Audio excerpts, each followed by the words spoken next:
늘 하루하루 즐겁게 살고 있는데 저보다 더 즐겁게 사시고 계신 분이 김도훈 선생님이세요.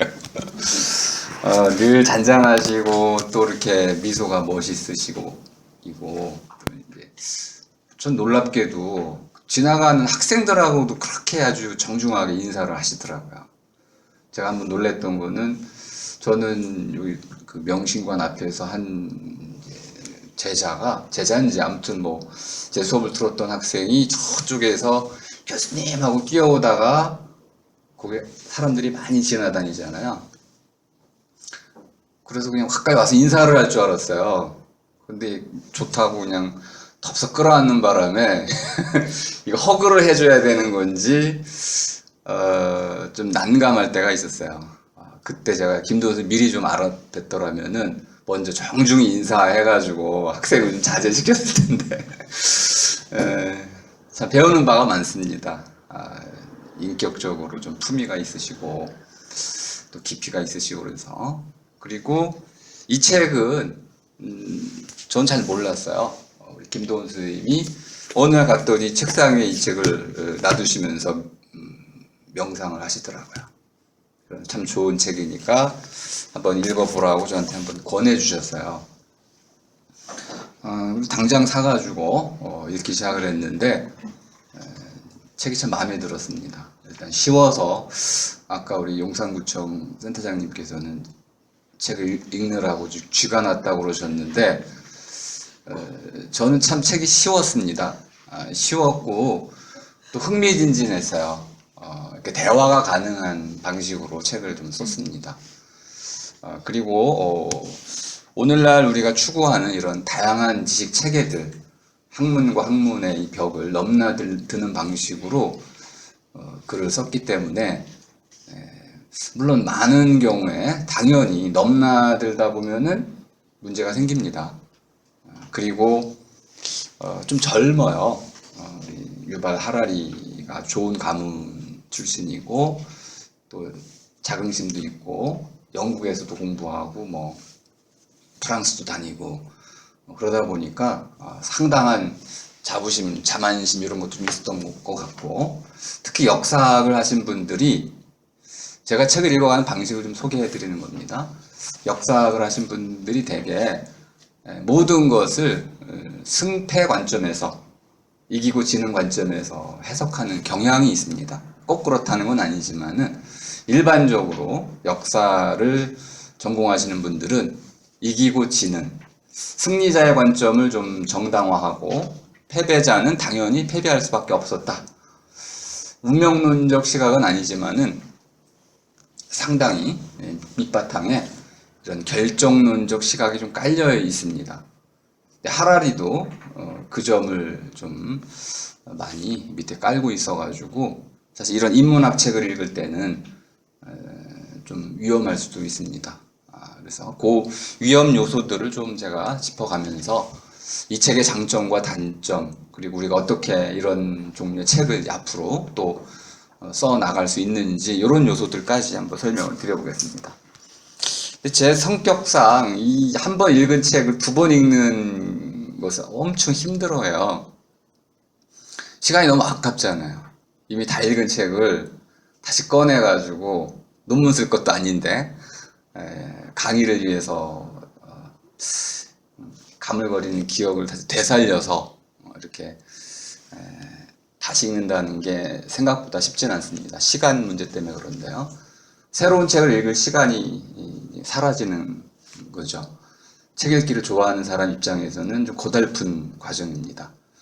그런데 우리 김도훈 선생님께서 부탁을 이제 해주셨고 또 저로서는 그럼 어떤 새로운 즐거움을 찾을 수 있을까? 이제 그 즐거운 요소를 찾으려고 이제 애를 많이 썼습니다. 그래서 오늘 몇 토막 제가 즐거운 요소, 제가 즐거웠던 부분들을 가지고 와서 말씀을 좀 나누고자 합니다. 유튜브에 올려놓은 동영상들은 뭐 처음에 아주 뜨거운 마음으로 이 책을 읽었을 때 저한테 깊이 각인됐던 내용들을 많이 소개해 놨고요. 여기서는 이제 또 이제 새로 읽었을 때 제게 예, 뭔가 좀 더 의미 있게 와 닿았던 부분들을 좀 소개를 했습니다.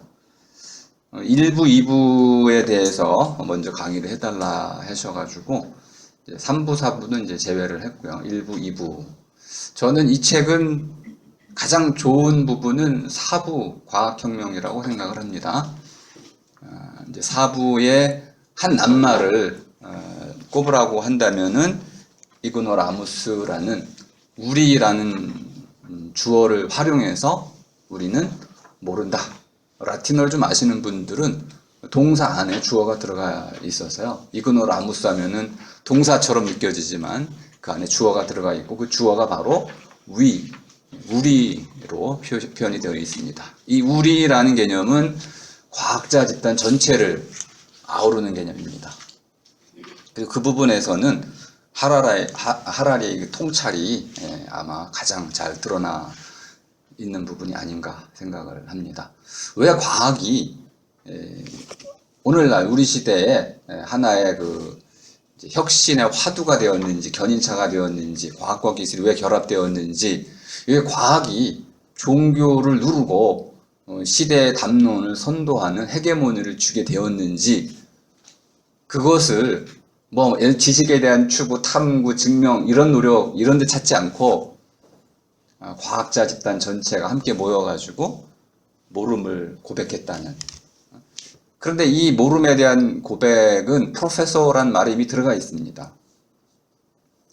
교수들이 하는 일들은 이제 일종의 고백이라고 할 수 있는데요. 프로페서 하면은 앞에서 고백을 한다는 뜻입니다. 그러니까 가르치는 사람을 뜻하는 건 아니죠. 교수라는 말은 백제 때도 이미 쓰였던 표현인데요. 이건 정말 가르치는 사람을 말하는 겁니다.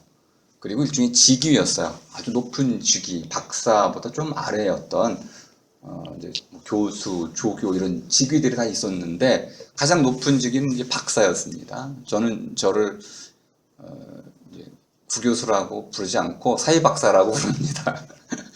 알고 보면 박사가 훨씬 높은 직위에 있습니다. 근데 동양 전통, 아시아 전통에서는 그 교수라는 것이 일종의 직책 개념으로 많이 이해가 됐습니다. 반면에 프로페서라는 개념은 지식의 관점에서 만들어진 말입니다. 컨테스 하면은 고백을 하는 거죠. 고백을 하는데 양심을 걸고 하는 고백입니다. 가짜 고백이 아니고 자신의 모든 통찰력을 다 동원해서 양심을 걸고 하는 고백. 이건 컨테스이고요. 프로페스는 사람들 앞에서 내가 아는 것은 안다고 말을 하고 모르는 것은 모른다라고 말하는 것. 이것이 바로 이제 프로페서입니다. 스티븐 호킹하고 뉴턴이 가졌던 직책은 프로페서가 아니고 리더였습니다. 읽어주는 사람. 읽어주는 사람은 모르는 사람이 없는 거죠. 이미 모든 이제 학문적인 견해를 이제 다 섭렵을 했고 어떤 문제에 대해서든 통달한 상태에서 자기 이론을 갖고 와서 어떤 현상이나 문제를 체계적으로 이제 기술하고 그것을 사람들 앞에서 읽어주는 사람. 읽어주는 사람 모든 걸 끝내는 사람입니다. 그러니까 최고의 권위를 갖는 사람인 거죠. 그러니까 리더와 프로페서는 좀 겸손해야겠죠. 모르는 바가 있고 아는 바는 물론 증명을 해야 됩니다. 그리고 검증도 받아야 되고요. 또 당연히 비판이나 또는 이제 반론도 받아들여야 됩니다. 그러니까 프로페서는 과정 중에 있는 사람이라고 할 수 있습니다. 이 개념을 과학에 갖다 쓴 거죠. 근데 가장 큰 문제가 되는 거는 과학이란 말 때문에 그렇습니다. 이제 제가 주로 하는 작업들은 이런 이제 낱말풀이 이런 걸 통해 가지고 그 안에 숨겨져 있는 이제 사태 또는 이제 내용을 드러내는 방식인데요. 과학이라는 것은 과자라는 게 오늘 좀 뭐 설명을 드리겠지만 분류법에서 나누는 거죠. 쪼개 나누는 겁니다. 과목할 때 이제 쪼개 나누는 거죠. 그럼 과학하면은 학문을 쪼개었을 때 쪼개 나누어진 학문을 말하네요. 그러니까 전체로서의 학문이 있고 보편학 그리고 그것을 쪼개었을 때 세부 학문이 있는데 세부적으로 나누어진 학문을 과학이라고 했던 것이죠. 이건 동양의 전통적 분류법입니다. 하지만 서양에서 말하는 사이언스는 그런 분류법하고는 아무 관계가 없어요. 그래서 우리가 과학을 잘못 수용하게 됐습니다. 과학이라고 번역하는 바람에 사이언스를 우리가 이해할 수 없게 된 거죠. 스키엔티아라는 것은 크게 말하자면은 세 종류의 암 가운데 하나를 나타내는 것인데요. 그러니까 알다의 명사형으로 이해하시면 되겠습니다. 알미죠. 근데 알매는 예를 들어서 밑도 끝도 없는 암들이 있습니다. 우리 광화문 앞에 가면은 해태상이 있죠. 빙그레 웃고 있고 신기하게 뿔이 없습니다. 원래 해태에는 뿔이 있어야 되는데 중국의 해태에는 뿔이 있습니다. 뿔이 있다는 거 보니까 판관이네요. 심판관입니다. 죽은 사람들의 선악을 심판해가지고 지옥으로 천당으로 이렇게 보내는 심판관 역할을 하던 동물이 해태였는데 한국 사람들이 싫었던 거죠. 그래가지고 그 심판관, 그 무서운 심판관을 웃게 만들고 해학적으로 그리고 뿔을 없애서 결국 모든 사람이 극락으로 갈 수 있도록 만들어 놨습니다. 이제 한국적 심성이라고도 이제 말할 수 있는데요.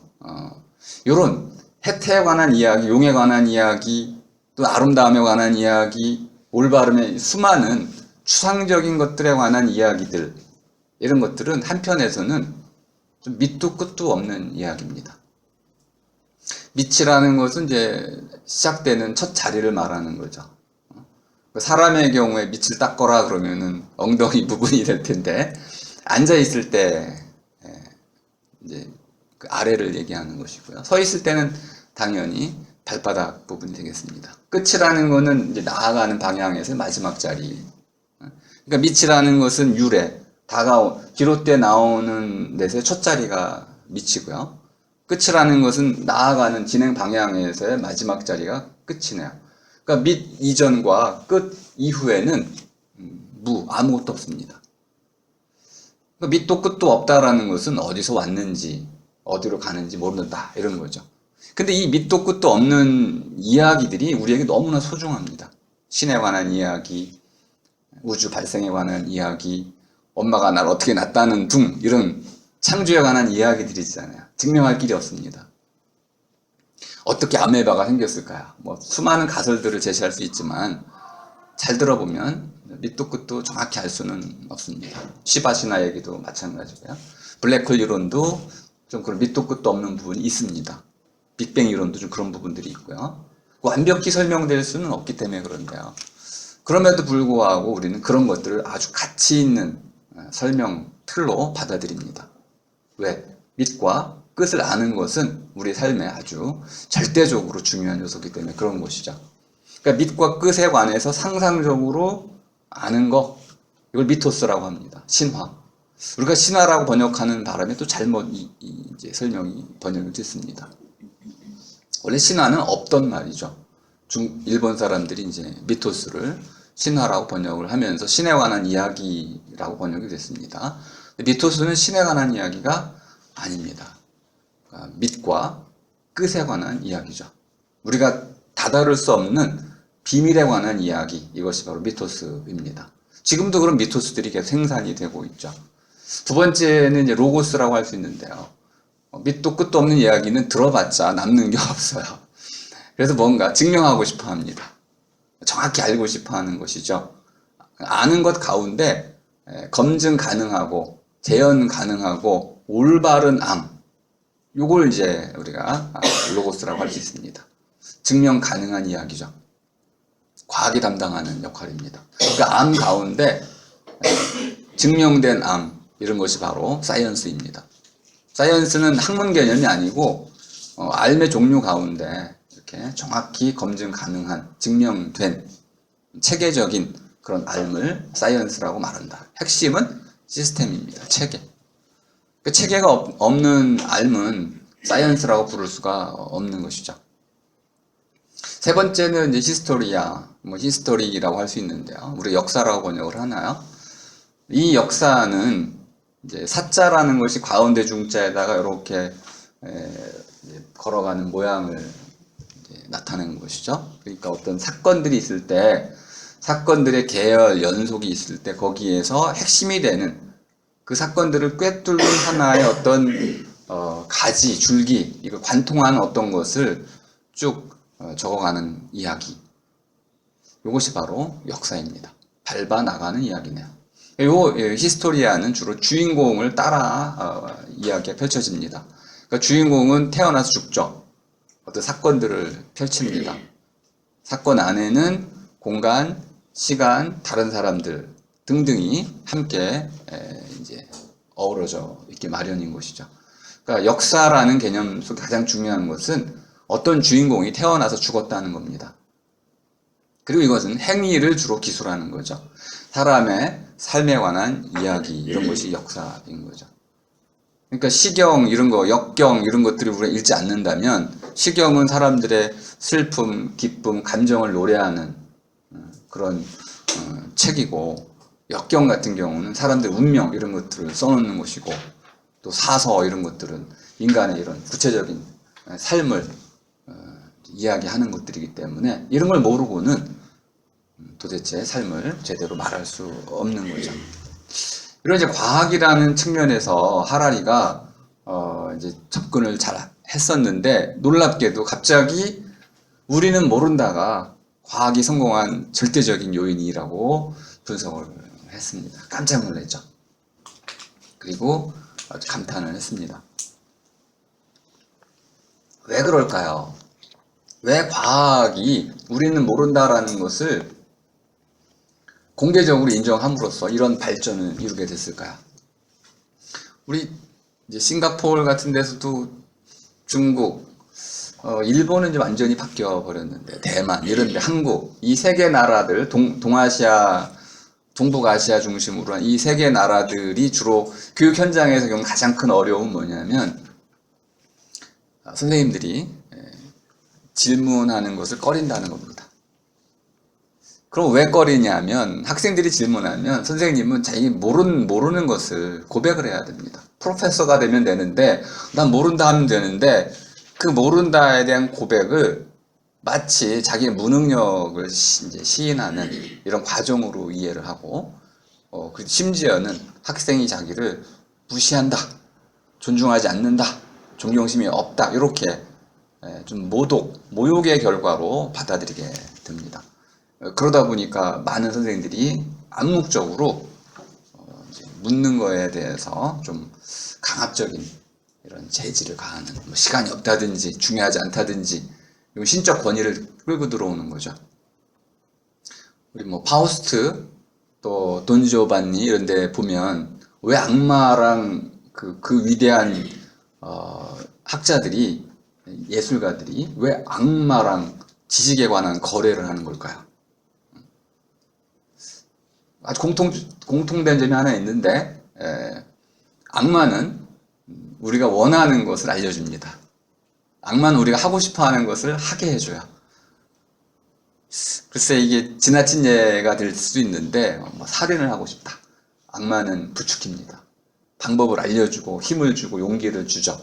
그리고 그 쾌감을 맛보게 해줍니다. 그리고 심지어 책임을 짊어지지 않아도 되는 이런 무책임의 극치를 우리에게 선사해 주죠. 반면에 신은 끊임없이 내가 원하는 것들을 다 금지합니다. 하기 싫은 걸 계속 강요를 하는 거죠. 그러니까 이런 근대 지성인들, 특히 모더니즘, 새로움을 추구했던 많은 지식인들은 신에 대해서 좀 불신하게 됩니다. 그리고 이렇게 묻는 거죠. 혹시 신께서는 모르고 계신 거 아닌가요? 파우스트의 고민이 그거였습니다. 아무리 기도를 해도 신께서 패스트에 대한 치료법을 안 알려주시는 거예요. 그래서 궁금한 거죠. 과연 신이 패스트에 대한 치료법을 알고 계시는 걸까? 왜 안 알려주시는 거지? 그때 메피스토펠레스가 나타나서 치료법을 알려줍니다. 그럼 어떻게 될까요? 이게 신이겠죠. 그럼 자기의 모든 것을 걸고 피해 맹세를 통해 가지고 악마와 계약을 맺게 되는 거죠. 이게 막 근대인들이 가졌던 모름에 대한 이제 궁금증, 알고자 하는 강렬한 욕망. 이걸 이제 프란시스 베이컨이 아는 것이 힘이다라고 정식화를 했던 것이죠. 이때 말하는 힘이라는 것은 파워라고 표현이 되는 영어로요. 이거는 단순한 나의 능력을 말하는 게 아닙니다. 지배력을 말하는 것이죠. 바람이 너무 세요? 그러면은 어떡할까요? 바람을 잠재워야겠네요. 눈이 너무 옵니까? 등등. 자연을 완전히 지배하고 사람의 마음을 지배하는 이러한 지배의 의지. 나중에 니체가 그런 얘기를 표현했던 것이죠. 지식이라는 추구가 결국은 사물, 세계, 또 심지어는 인간 자신에 대한 지배의 의지, 지배의 힘, 권력으로 이어질 수 있을 때 참다운 지식이다, 참다운 알미다 이렇게 설명을 했던 것이죠. 근데 이런 전통을 지금 하라리가 싹 무시하고 그렇지 않다. 과학의 위대한 승리는 모른다고 고백한 바로 거기에 있다 라고 말했던 거예요. 이런 그동안의 과학의 역사를 설명하는 과정을 이해하시면 하라리의 통찰이 얼마나 대단한지 이해할 수 있습니다. 신은 이렇게 얘기합니다. 그거 안 중요하니까 넌 몰라도 돼. 알려고 하지 마. 위험해. 금지야 너. 알려주기는커녕 알려고 하는 자를 죄인으로 또는 강압적으로 모름에 복종하도록 강요했던 데 반해서 과학자들은 노골적으로 우리 이걸 모른다. 그리고 집단적으로 그 문제를 풀려고 했던 것이죠. 그러면 집단이라는 데 아주 중요한 특징이 있습니다. 개방성이 있는 것이고요. 공유라는 관점을 갖고 있어야 되는 것이고요. 상호 주관성이 있어야 되고, 그러면 결국 너와 나가 같은 방법을 통해 가지고 하나의 지식에 도달했을 때 그것이 올바른 지식이라는 것이 증명될 수 있는 방법이 필요합니다. 하라리는 여기까지 다 보고 있지만은 방점을 왜 이런 방법이 중요했을까요? 모름을 극복하고 싶었기 때문에 그런 것이죠. 실험하고 관찰하고 수학적인 추론을 하고 이런 것들은 좀 방법에 해당되는데 그걸 왜 썼을까요? 바로 모른다는 것이 너무나 뼈아프고 지구가 왜 둥근지, 정말 둥근지, 어떻게 증명할 수 있는지 이런 것들을 모른다고 고백을 한 거죠. 그리고는 어떻게 알아낼 수 있는지 방법을 찾고 그걸로 증명을 하고 반증을 하고 검증을 하고 재현을 하고 이런 방식으로 진보라는 개념을 이루어냈다는 것이죠. 그것도 공적으로 했기 때문에 누군가가 안다고 말했을 때는 반드시 다른 사람들의 인정을 받아야 되는 겁니다.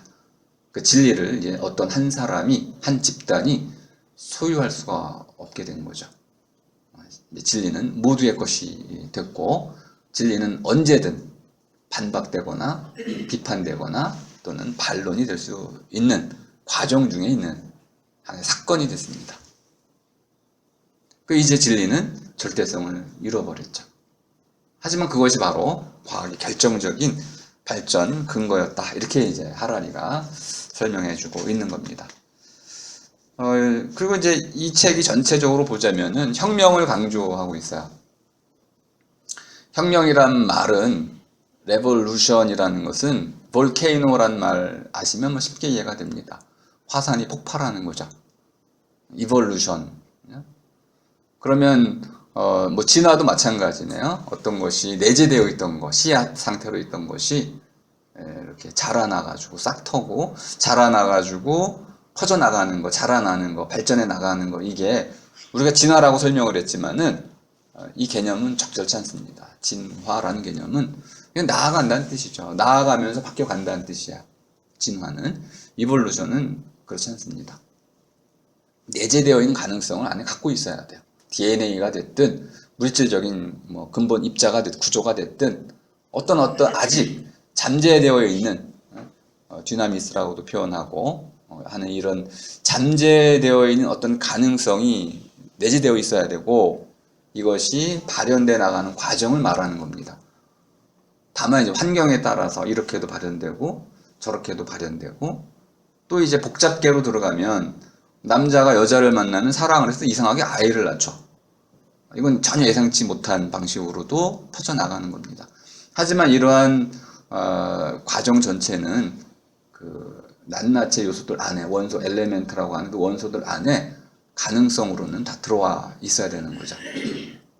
그 레볼루션이라는 거는 이러한 사건이 한 번이 아니고 거듭거듭 일어난다는 겁니다. 그러니까 레볼루션은 우리말로 뭐 혁명이라고 번역을 했지만은 혁명이라는 거는 좀 단순한 표현이에요.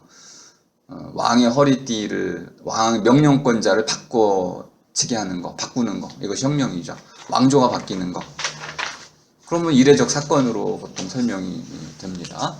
하지만 레볼루션은 한 번으로 그치는 사건이 아니고 지속될 수밖에 없는 거죠. 그 안에 있는 내적인 힘에 의해 가지고 환경이 이제 바뀌면 다른 방식으로, 또 다른 환경이 되면 또 다른 방식으로 끊임없이 발현되어 나아가는 점진적 과정이다, 이렇게 이해를 하시면 우리가 생각하는 혁명처럼 막 폭발하고 한 번으로 모든 것이 막 뒤집어지는 그런 그 대파국이나 대전환, 이렇게 이해하실 필요는 없다는 겁니다. 이제 오늘 두 가지 혁명을 좀 말씀드릴 텐데, 인지혁명과 농업혁명. 인지라는 말은 이제 오늘날에 쓰는 표현하고 좀 다르게 쓰는 겁니다. 코그니션이라고 쓸 때는 이제 인지과학에서 쓰는 인지는 아주 넓은 개념입니다. 넓다는 것은 감정, 감각, 또 추론, 이런 것까지 모두 포함이 되어 있는 개념입니다. 심지어는 뭐 냄새를 맡다, 이런 것도 인지에 속하게 되는 겁니다. 여기서 말하는 인지는 생각한다 정도로 이해하시면 되겠습니다. 제가 이제 가장 즐거움을 찾은 부분이 문자에 관한 설명을 좀 드리고 싶었는데, 하라리 책으로는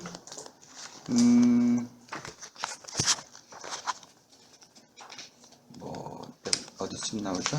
뒤에 한참 뒤에 나오죠? 그 쿠심 나오는 부분. 그 이제 183. 네, 그쪽이. 네, 그쪽. 쿠심이 서명했다. 네, 쿠심이 서명했다. 거기 메소포타미아 수메르 언어 나오는 부분입니다. 183, 184 쿠심이 서명했다 그 부분인데, 이 부분을 먼저 설명을 좀 드리고 인지혁명을 좀 말씀을 드리겠습니다. 먼저 이제 글자라는 것이 뭐 문명의 역사와 이제 야만, 비문명, 이 둘을 가르는 뭐 절대 기준을 하나 꼽으라 그러면은 당연히 문자죠. 그러니까 문자 이전과 문자 이후는 역사냐 아니냐, 이렇게 딱 구분하는 뭐 아주 두드러진 특징입니다. 그런데 글자를 연구해 보면요, 이게 그렇게 딱 구분할 만큼 뚜렷한 어떤 성격을 갖고 있지 않다는 데 문제가 있습니다. 그래서 우리가 좀 조심할 필요가 있는데, 일단 영어로 보면은 writing system이라는 게 오늘날 주로 이제 쓰는 표현입니다. 글자라고 쓰기가 좀 어려운 게, 글자에 대한 정의가 좀 어려워요. 쉬워 보이지만 아주 어렵습니다. 글자가 뭐냐 그러면은, 저는 이제 말을 적기 위한 기호 체계다, 이렇게 정의할 수 있는데, 그럼 뭐 똑같은 어려움이 생기죠. 말은 또 뭘까요? 이제 말이라는 것은 우리의 모든 경험을 말음질하기 위한 것, 뭐 수단이라고 말할 수 있겠네요. 그럼 이제 말음질이 또 뭐 한번 설명할 건 계속 늘어납니다.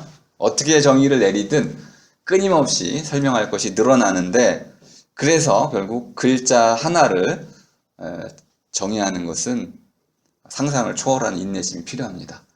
하지만 그런 걸 다 뛰어넘어서 글자는 말을 적기 위한 기호 체계다, 이렇게 정의를 하겠습니다. 제 정의인데요. 그걸 이제 언어학에서는 간단히 writing system이라고 표현할 수 있습니다. 적는 책, 적기 위한 체계를 말하는 것이죠. 이때 말하는 건 language를 적는 겁니다. language라는 말은 이제 링구아, 혀라는 말에서 비롯되어 왔는데요. 혀라는 것이, 지금 제가 뭐 혀를 놀리죠. 그러면 소리를 분절해 가는데, 아마 여러분들도 20초 동안 계속 말할 수는 없을 거예요. 한번 위 하고 이렇게. 우리 호흡을 해야, 숨을 쉬어야 되기 때문에 들숨, 날숨, 소리를 이제 끊었다, 이었다, 높낮이 구분해 가면서 소리를 마디마디 나누어 가면서 이어가야 됩니다. 이런 특징을 이제 잘 이제 발휘를 해가지고 말 소리라는 것을 우리가 한 8만 년 전부터 이런 그 말을 좀 정교한 말을 써왔던 것이죠. 물론 오스트랄로피테쿠스도 말을 했는데 250만 년 전 그들의 말이라는 것은 동물의 말과 크게 다르지 않아 가지고 한마디로 말하면은 체계화된 말은 아닙니다. 일종의 지시어라고 할 수 있는데요. 뒤에 나오는 그죠? 녹색 원숭이 이런 사자 뭐 이런 정도의 그걸 말이라고 할 수 있지만은 그 정도의 수준의 말. 그러니까 체계화가 안 됐다는 게 중요한 건데요. 나중에 이제 잠깐 설명을 드릴 겁니다. 체계화라는 것이 왜 말에서 글에서 본질적인 요소냐? 체계화가 되지 않으면 그러니까 우리가 낱말, 영어 낱말 100날 외워도 영어 이제 잉글리시를 못하는 거는 바로 체계라는 것이 안 잡혀서 그렇게 되는 거죠. 말의 본질은 바로 체계화이고, 그럼 무엇을 체계화하는 것이냐? 말의 소리 또는 이제 워드도 정의가 어렵습니다. 낱말과 또는 말 소리와 그것들이 조합되는 짜 맞춰지는 어떤 경우들의 수, 이거 케이스라고 해야 되는데요. 사물들이 아닙니다. 경우들의 수 사이에 일관된 의미 체계, 이것이 곧 말입니다. 좀 어려워졌는데요. 네, 그건 넘어가겠습니다. 그러니까 라이딩 시스템으로 이해해 두시면 가장 정확히 이해가 된다 정도로 보시면 되겠습니다. 뭐 제가 우리말로 글자라고 하는 것은 잘하는 거에다 히읗을 하나 좀 붙여주세요. 글자 이렇게 우리 이제 국어사전을 찾아보면은 문자자로 이렇게 써놨는데 원래는 히읗으로 글자 해가지고 잣대 이제 잣대라는 의미로 뭐 이제 금을 긋고 하는 그 자 이런 의미로 잣을 썼습니다. 그러니까 글을 만들어낼 때 기본적인 척도 이것이 글잣 낱낱의 것을 얘기하는 겁니다. 5,000년 전 이제 이게 지금 믿거나 말거나에 관한 이야기입니다. 믿거나 말거나에 관한 이야기인데 언어학자를 믿어야겠죠. 그들의 연구 결과를 믿는다면 5,000년 전이니까 BC 한 3,300년 전으로 거슬러 올라갑니다. 5,000년 전 메소포타미아 여기가 메소포타미아가 이렇게 이제 그 넓적다리뼈 아시나요? 우리 동물의 넓적다리뼈 여기 아프리카 모양이죠, 그죠? 거기에 보면은 클레오파트라가 통치했던 지역이 있습니다. 거기가 바로 메소포타미아 지역, 스텝 지역입니다. 가장 그 사람이 살기 좋은 곳이죠. 그리고 유럽인들과 아주 비슷합니다. 피부 색깔은 약간 구릿빛인데 모양은 유럽인과 거의 흡사하고 그들이 러시아인들의 조상이라 푸시킨의 이제 그 조상이 거기서 왔다 이렇게 알려져 있죠. 흑해만 지나가면 곧바로 이제 러시아가 되는 겁니다. 그러니까 이 그 동아프리카 지역은 해안을 끼고 인류 발생지와 관련해 가지고 굉장히 중요한 영역입니다. 최초 인류들이 그곳에서 발생했다고 많은 이제 자료들이 나오고 있기 때문에 그런데요. 거기에 이제 그 고대 수메르 사람들이 이제 살고 있었는데 유프라테스 티그리스 강 아시죠? 메소포타미아라는 두 개 강과 강 사이란 뜻인데 그런 비옥한 초생달 지역에 당연히 그럼 전쟁이 많을 수밖에 없습니다. 옥토를 차지하기 위해서 왼쪽으로는 이집트가 오른쪽으로는 페르시아가 그 사이에 이제 이스라엘이 끼어 있는 거죠. 이스라엘은 이놈한테 치이고 저놈한테 치이고 지나가다 한 대 맞고 또 넘어가다 한 대 맞고 이런 이제 비운의 운명 지정학적으로 보자면은 뭐 일본이 강대국이 됐을 때 결국 중국과 일본 사이에 한국이 왔다 갔다 해야 되니까 일본이 치이는 것처럼 중국과 이제 미국이 강대국이 되면 한반도가 이렇게 치이는 것처럼 지정학적으로 사이에 껴 있어요. 이런 지역은 일단 지정학적으로 너무 중요하다 보니까 수많은 이제 사건들이 일어나게 됩니다. 그리고 그것들을 처리를 잘 해야 되기 때문에 궁극적으로는 문명이 아주 급속히 발전하게 되는 거죠. 그 페니키아라고 여러분 들어보셨을 겁니다. 좀 이따 설명드리겠지만은 페니키아는 나라 이름이 아니고요. 어떤 지역을 통틀어서 하는 말입니다. 뭐 동북아시아 이런 의미로 이해하시면 되겠는데 페르시아 지역 전체인데 주로 상업이 발전했던 영역, 지금 시리아 이쪽 영역을 얘기합니다. 그 페니키아에서 최초로 알파벳이 만들어지게 됩니다. 그럼 이 알파벳이 만들어지기 전에는 어떤 글자들이 쓰였을까요? 요걸 좀 소개해 드리려고 이제 하는 겁니다. 그러니까 그 이전에 알파벳이 결국 지금 현재 21세기 지구를 지배하는 스크립이잖아요. 그죠? 글자 체계거든요.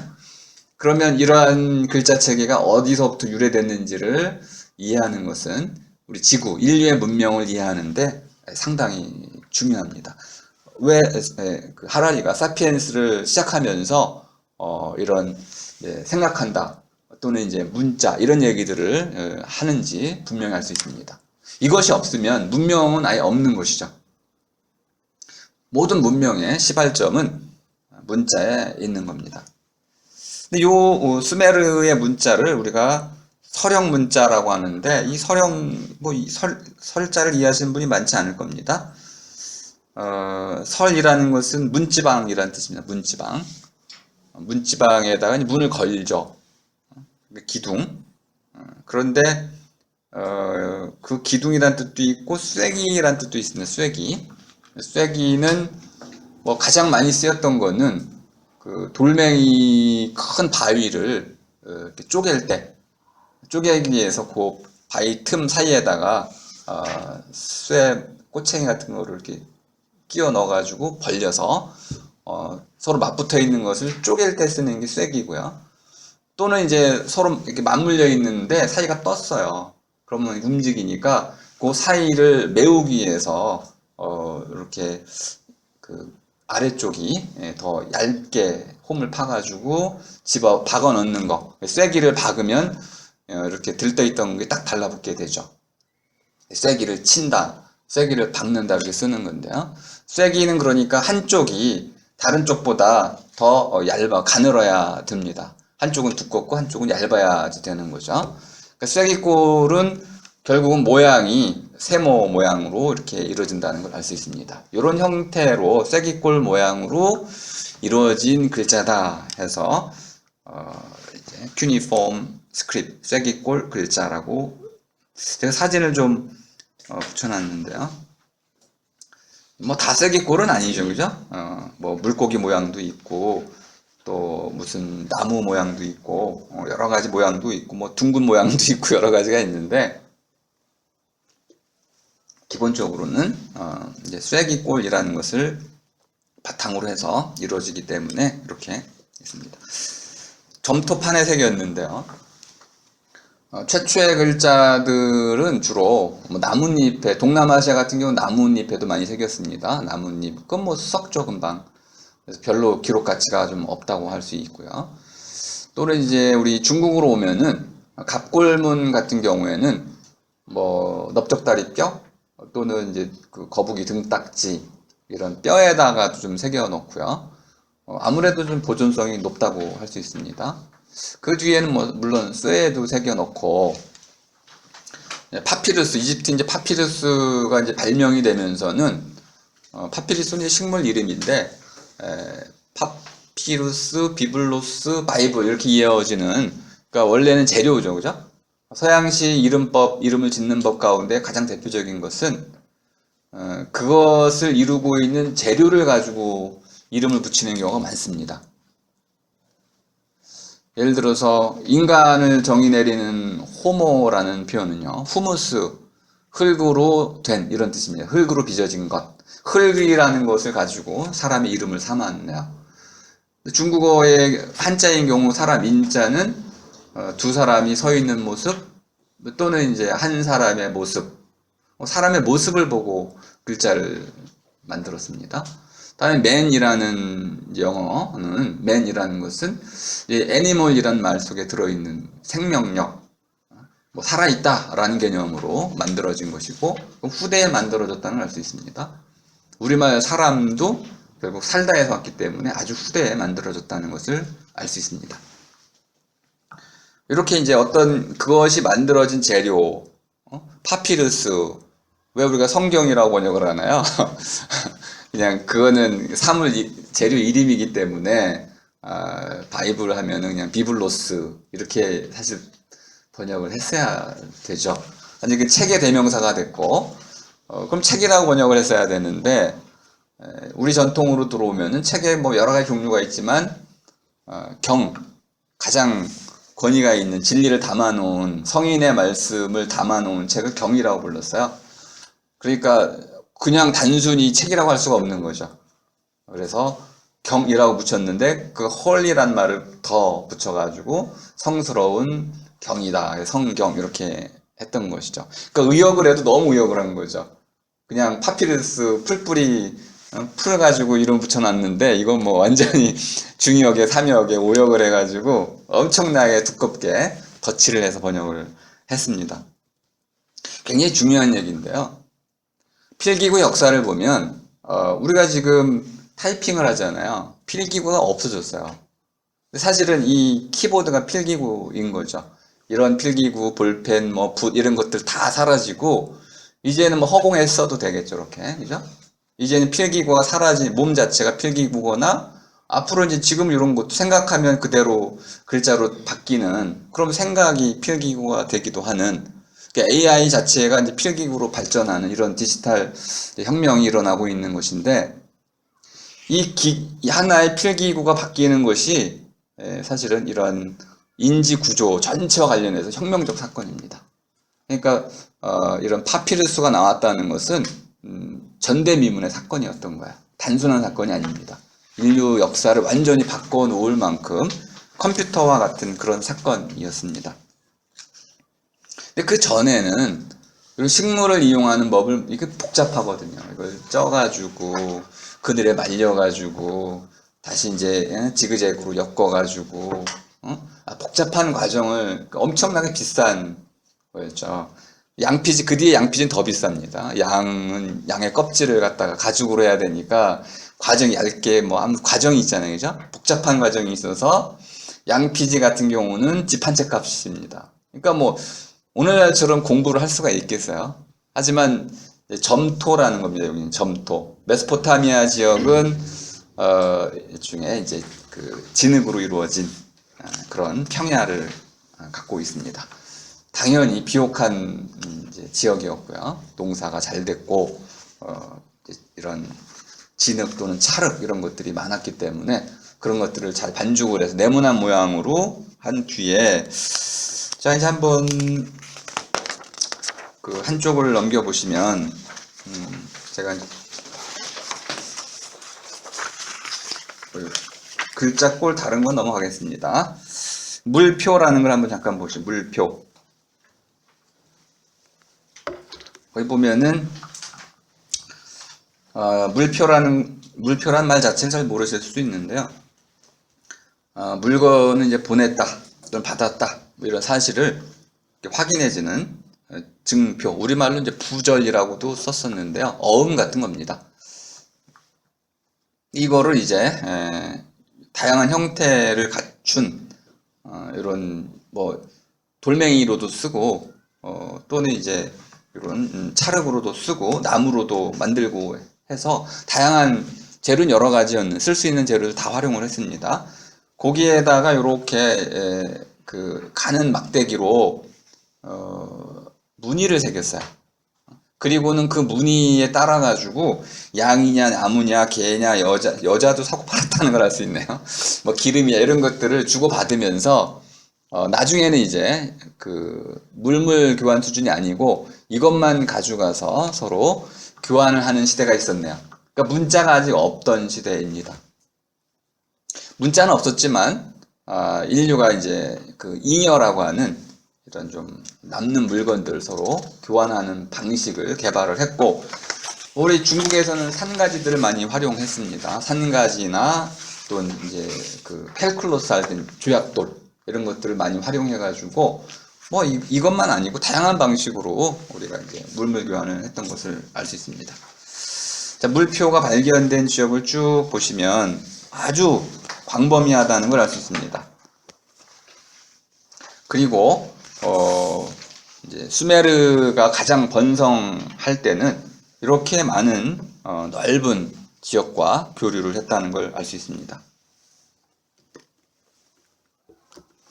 그럼 이렇게 넓은 지역에 다니면서 이런 물표들을 서로 교환했던 것인데 사실 좀 불확실하겠죠, 이런 것들은.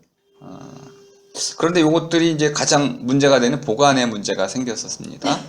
그래서 이제 항아리를 만들게 됐는데 이 항아리의 겉표면에 그 안에 들은 것들을 표시하는 방식으로 항아리를 만들었어요. 그러니까 이중으로 노고가 들어간 거죠. 물표도 있고 그 물표와 똑같은 물표를 항아리 표면에 새겼으니까 이중으로 하다 보니까 불편해가지고 이걸 찌그러뜨려가지고 아예 그냥 물표는 없애고 물 항아리를 좀 네모나게 이그러뜨려가지고 거기다가 물표 대신 전표를 썼던 것이죠. 그리고 좀 넓어 바뀌면서 맨 마지막에 나오는 이런 이제 점토판 판이 생기게 됩니다. 점토판이 생기면서 아주 완전히 새로운 이제 그 사고의 틀이 생겨나게 됩니다. 낱낱으로 있던 것들이 말하자면은 하나의 그 패러다임이라는 게 분석 틀이라는 뜻인데요. 뭐 세로로도 이렇게 분석을 할 수 있고 가로로도 늘어놓을 수 있고 뭐 다양한 방식으로 분석하기 위한 틀을 짤 수가 있는데 갑자기 낱낱으로 이렇게 뭉뚱그려져 있던 것이 하나의 평면에 질서, 체계가 출현한 거죠. 그러면서 이제 인간의 어떤 이 문화가 획기적으로 공동체의 발전으로 이어지게 됩니다. 서쪽으로 오시면 그 니프루라는 곳의 지명입니다. 현재 그 이라크 지역에 도서관 터가 발견이 됐는데 이런 점토판이 한 4만 개 정도가 발견이 됐습니다. 출토가 됐어요. 오른쪽에 있는 게 그런 점토판들인데 여기 보면 그 수학 점토판이 나오죠. 여기에 우리가 알고 있는 이게 뭐처럼 보이냐면 피타고라스 정리처럼 보이잖아요. 네, 피타고라스 정리가 기록이 되어 있습니다. 그러면은 피타고라스보다 한 1500년 앞서서 피타고라스 정리가 이미 있었던 거네요. 그러면 이걸 어떻게 이제 해야 되나요? 피타고라스 정리는 피타고라스가 만든 건가? 이거 어려워. 분명히 피타고라스는 기록을 했기 때문에 수학 정리를 했기 때문에 그리고 플라톤이 생생하게 증언해 주잖아요. 이거 뒤집어 엎을 수도 없고. 그런데 분명히 피타고라스 정리가 여기 나타나고 있으니 이걸 어떡할까? 뭐 이런 이제 어려운 점이 하나 있고요. 오른쪽에 보면은 천문학 점토판도 있습니다. 그러니까 페르시아 천문학, 페르시아 숫자, 페르시아 아라빅 이 전부 다 수학의 천재들이었다는 걸 알 수 있습니다. 그럼 왜 이렇게 수학이 발전했을까요? 이렇게 물을 수 있겠네요. 이제 수학이란 말 자체를 우리가 이제 지금 동양에서는 수론이라는 게 있습니다. 그 수라는 게 이제 아주 신비적으로 이해가 됐었기 때문에 서양에서 말하는 매스매틱과는 전혀 다른 차원입니다. 모든 인생이라는 것을 우리가 주역도 마찬가지지만은 숫자로 풀어내거든요. 1, 3, 9, 80에 이런 식으로. 그러면은 그 숫자에 어떤 비밀이 있다고 많이 이제 믿어왔어요. 그리고 수학자나 물리학자들은 이 우주는 분명히 수학적으로 설계가 되어 있다고 믿습니다. 그래서 수학적으로 설명이 되면 분명히 그러한 종류의 물질의 질서가 언젠간 발견될 것이라고 믿고 있죠. 그러니까 수학은 가능한 세계 가운데 가장 완벽한 것을 증명해 주는 겁니다. 그럼 그런 세계, 그런 완벽한 세계는 실제로도 존재할 수밖에 없는 거거든요. 그러니까 이제 수학이라는 거하고 철학이라는 게 좀 밀접히 연관되는 이유가 생각의 결과물이 이것이 필연적으로 있을 수밖에 없다는 결론이 나오면 어딘간 있다고 믿는 것이죠. 신에 대한 믿음이 포기되지 않는 이유 중에 하나가 바로 그런 겁니다. 오늘날에는 이제 많은 도전을 받고 있습니다. 왜냐하면 실증적 증명을 요구하기 때문에. 그러면 이제 수학자나 물리학자들은 재현을 위해서 실험실을 건립을 해야 됩니다. 입자 가속기 이런 걸 만들어서 실제로 있다는 걸 증명해 보여야 되는 것이죠. 수학, 매스매틱이라는 것은 보편적인 것을 따르다 이런 뜻입니다. 그러니까 수만 그런 건 아니고요. 세모, 네모 이런 것들도 보편적인 것이죠. 그리고 당연히 문자도 보편적인 겁니다.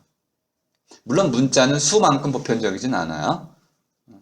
적어도 문자, 그다음에 수, 그리고 도형 이런 것들은 가장 보편적인 것들입니다. 이 세 가지를 가지고 우주를 설명하려고 했던 것이죠.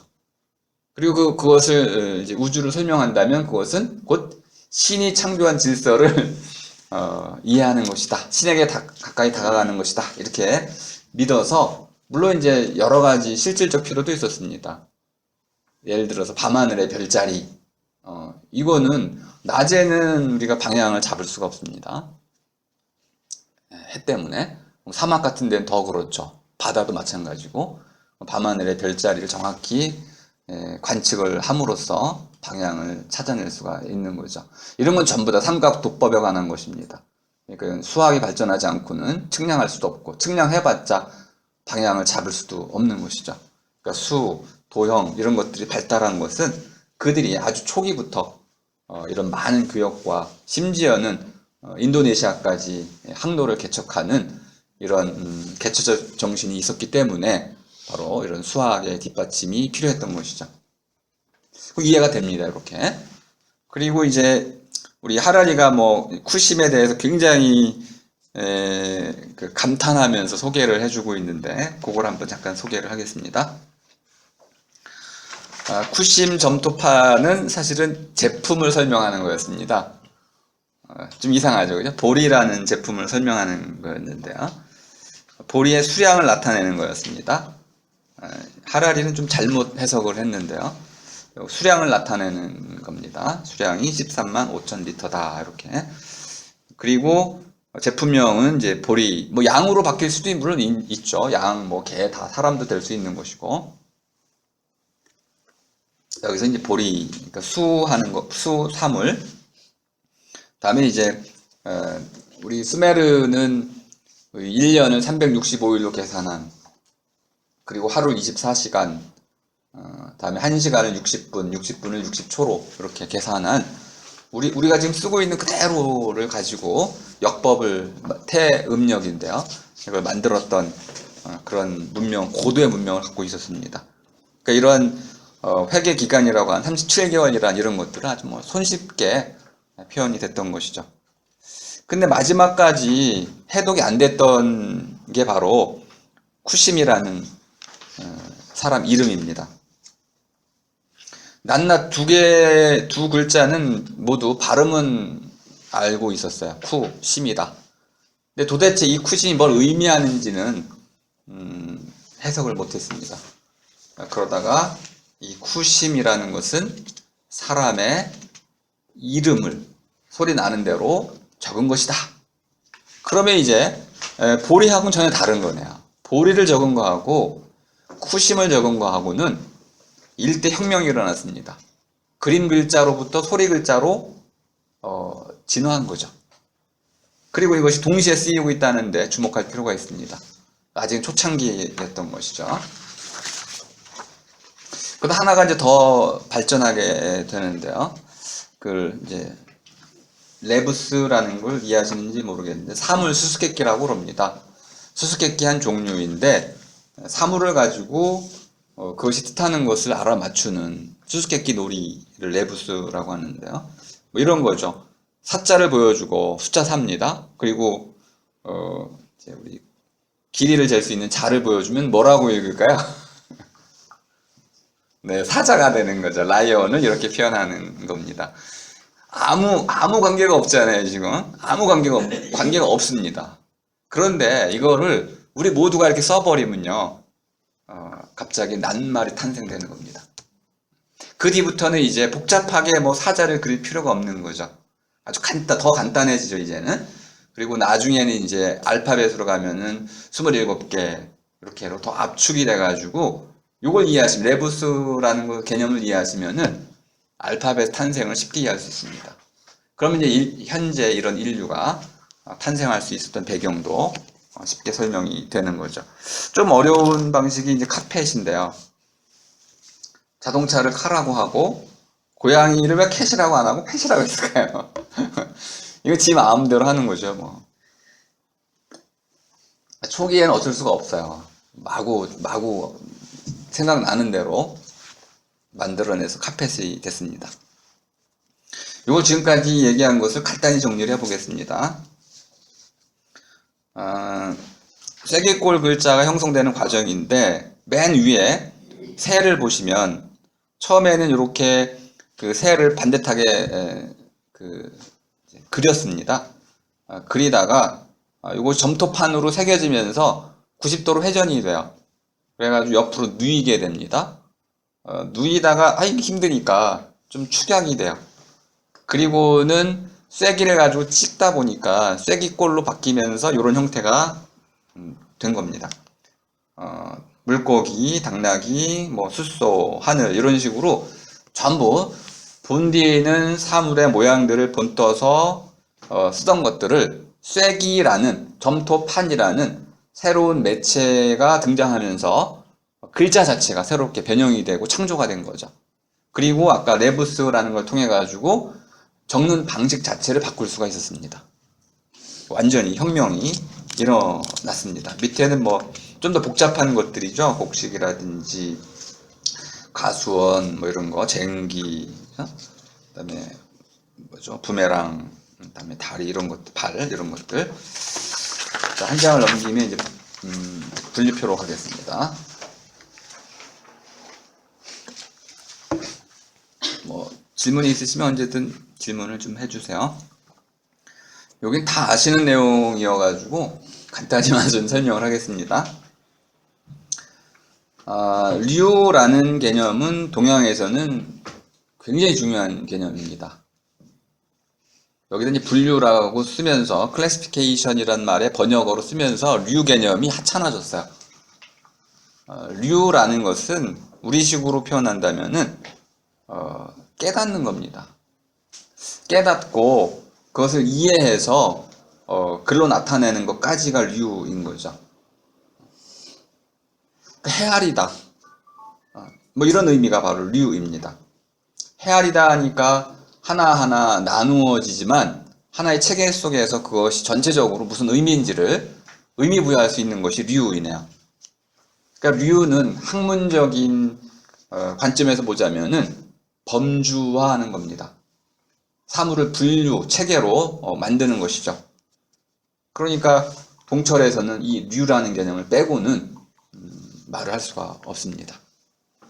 그래서 너무 이제 힘을 빼놓은, 분류라는 말 속에서 힘을 빼놔가지고 좀 안타까운데, 분류라는 것은, 클래스라는 것은 물이라는 뜻입니다. 물이, 묶는다, 묶음. 그 기준에 따라서 대상을 나누어 묶는 것을 말하는 거죠. 제가 이제 한 가지 뭐 좀 따질 게 있어서 한번 이걸 했는데, 우리말, 몽골말, 퉁구스말, 터키말 등은 모두 알타이말 관례에 속한다. 서울대 한 교수님이 최근에 이 말씀을 하시더라고요. 이거 완전히 거짓말이거든요. 근데 지금도 이런 말을 하셔요. 이기문 선생님 제자분이신데, 알타이 어족이라는 건 없습니다. 이거 허구적인 거야. 그리고 터키 말과 몽고 말이 좀 비슷해 보이는 이유는 몽고가 터키까지 지배를 했기 때문에 그렇습니다. 그 차용어들이에요. 우리말에 뭐 우리가 컴퓨터를 컴퓨터라고 한다고 해서 그러면 우리말이 뭐 그 인도 유로피언 어족에 들어가나요? 어처구니 없는 분류를 지금도 하고 있다는 걸 보고 어이가 없어서 제가 한 문장 써놨습니다. 지금 이거는 뭘로 분류한 거냐면 알타이 어족, 알타이 갈레라는 걸 가지고 알타이 산맥이죠. 그걸 가지고 이렇게 분류를 했는데 그럼 알타이 갈레라는 게 실제로 없어요. 오히려 만일 그걸 분류한다면 동북아 어족이라고 분류를 해야 됩니다. 예를 들어서 이제 일본말은 백제말에 건너갔습니다. 백제말, 고구려말, 신라말은 좀 달랐어요. 제주도 말은 지금 완전히 다른 말로 분류를 합니다. 한국말이 아니에요, 제주도 말은. 그러니까 제주도 말과 백제말과 신라말과 고구려말은 다른 말입니다. 근데 개통은 같아요. 그래서 한 서너 시간 떠들면 알아들을 수 있습니다. 황산벌 보셨나요? 그 통역관이 있잖아요. 백제하고 신라하고 전쟁하는데 그 통역하는 놈이 와가지고 막 서로 통역을 해주잖아요. 근데 그냥 통역 안 하고도 서너 시간 떠들면 이태리 놈하고 프랑스 놈하고 서너 시간 떠들면 서로 알아듣듯이 이런 계통이 같아요. 거기다 이제 만주어 이런 거죠. 몽골어, 티베터 이런 것들은 동북아시아 전체에 그냥 계통이 같다고 볼 수 있습니다. 이런 거는 알타이 산맥하고는 전혀 관계가 없고 오히려 이거는 동북아 어족이라고 표현을 해야 될 겁니다. 어쨌든 중요한 거는 분류라는 것에는 이런 갈래의 기준이 있어야 되고 그 갈래의 기준은 사물 자체에 있는 게 아니라는 겁니다. 우리가 부여하는 거죠. 기준은 척도는 캐논이라는 것은 사람이 사물에다 세계에다가 덧입히는 거, 부여하는 거예요. 그러니까 이건 이제 연구자의 어떤 연구 능력에 따라서 옳을 수도 있고 뭐 그럴 수도 있는 거죠. 그러니까 분류한다면 지금 분류를 얘기한 이유는 하라리가 말하려고 하는 핵심이 뭐냐면 호모라는 이 종 안에는 호모 사피엔스, 호모라는 이 속 안에는 다양한 종들이 있었다라는 겁니다. 근데 말한 지금 이 종 속으로 분류한 이것이 왜 타당한지를 잠깐 말씀드리려고 장황한 얘기를 좀 드리고 있는 겁니다.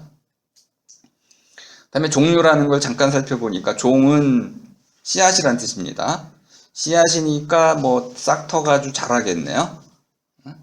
그리고 우리가 씨라는 건 결국은 어떤 틀, 짜기에서 핵심을 골자를 얘기하는 거네요. 씨, 알맹이라고도 할 수 있고 말씨, 솜씨, 맵씨, 생김씨, 있음씨, 움직씨 뭐 이렇게 씨로 해가지고 불변하는 요소, 요건 종입니다.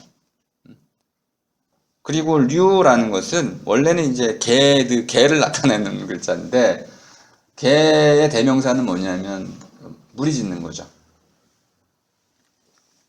단순히 무리 짓는 게 아니고 떼거리를 짓는다 이렇게 말할 수 있는데요. 떼라는 건 뗏목에 있는 것처럼 서로 이렇게 어떤 끈으로 정확히 묶여 있는 것을 말하는 겁니다. 떨어지지 않도록 무리는 무리 짓는데 떨어지지 않도록 또는 그 하나가 독립된 집단을 이루도록 이렇게 묶인 그것이 이제 떼이고 그것을 유라고 할 수 있습니다. 영어로는 이제 C는 제네시스, 요건 이제 유래란 뜻인데요. 유래, 비롯돼 나온다. 창세기 할 때 이제 제네시스죠, 그죠? 비롯돼 나오는 것. 그러니까 C는 불변적으로 지속되면서 모든 것을 가능케 하는 요소이고요. 떼라는 건 아트와 같은 것인데 이 아트라는 말이 이제 한국에서는 뭐 예술로도 이해가 되고 또는 기술로도 이해가 되고 또는 뭐 이제 이런 유로도 이해가 됩니다. 근데 이 아트의 원래 뜻은 어떤 것을 하나로 뭉친다는 뜻입니다. 그래서 하나로 뭉친 무리 이런 걸 얘기하는 거죠. 그러니까 C가 있고 C에서 쭉 갈라져 나온 것들이 C들을 더 크게 뭉쳐 놓은 것, 이것이 이제 떼라고 할 수 있고 종과 류는 그렇게 구분이 된다는 겁니다. 이것을 이제 린네 구분에 한번 적용을 시켜보겠습니다.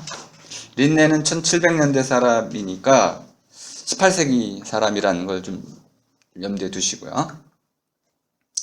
일단 린네의 분류법을 제가 좀 우리말과 영어 그리고 제식의 이제 번역어들을 통해 가지고 한번 소개를 쭉 할 텐데요. 가장 위에가 넓은 거고 아래가 좁은 겁니다. 맨 밑에부터 보면은 종이네, 종. 우리가 종이라고 한 건 C라고 했었죠. 스피시스 C네요, 그죠? C라는 것은 싹을 틔우고 특히 가장 중요한 요소는 뭐냐? 유전하는 거죠. 대를 이어가지고 유전하는 게 바로 C입니다. 그럼 종은 예를 들어 잡종 교배한다고 그랬을 때 그 한국 사람과 아프리카 그 아메리칸이 결혼하면 아이를 낳을 수 있잖아요. 그러면 같은 종, 씨가 같아요. 그건 사람 씨입니다. 근데 결혼을 했는데 애가 안 생겨요. 그럼 씨가 다르다고. 그러니까 씨라는 건 이렇게 이어가는 유전의 성격을 갖고 있어야 되는 거고요. 속이라는 것은 이제 사람과 뭐 예를 들어서 뭐 당나귀는 씨가 섞이지 않잖아요.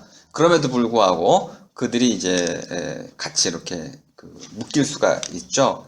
그러면 그런 서로 다른 동물들끼리 또는 식물들끼리 이렇게 갈래를 지어가지고 하나로 묶일 수 있는 보다 상위의 개념, 이것이 이제 속입니다. 갈려 나온다고 볼 수 있고요. 점점점 위로 올라갈수록 넓어지는 겁니다. 과라는 것은 이제 패밀리의 번역어인데 이게 이상하게 번역이 됐죠. 패밀리는 그냥 무리란 뜻입니다. 근데 무리인데 일반적으로는 집안무리라고 쓸 수가 있는 거죠. 패밀리 하면은 집안무리, 가족이라고 우리가 쓸 수 있습니다. 그러니까 과라는 번역은 좀 안 맞게 됐습니다. 왜냐하면 게누스보다도 더 좁은 개념, 이 속이라는 거는 꼬리란 뜻도 있어요. 꼬리. 그러니까 이렇게 저렇게 흔들린다. 그러니까 도대체 우리말과 영어하고는 악의가 안 맞습니다. 이따 좀 다시 설명을 좀 드릴 거예요. 목이라는 거 보니까 오더네요. 차례입니다. 질서, 차례 또는 등급. 근데 목이라는 거는 서랍, 칸칸이 나뉘어져 있는 위아래로 놓여 있네요. 우리 한의원에 가보면 이렇게 약재들이 이렇게 칸칸이 놓여져 있잖아요. 그게 바로 목입니다. 우리말로 그냥 노느다. 아바피 나눠주는 목, 이걸 노눔이라고 할 수 있고요. 강이라는 거 원래 이제 한자로 보면 별이라는 뜻입니다.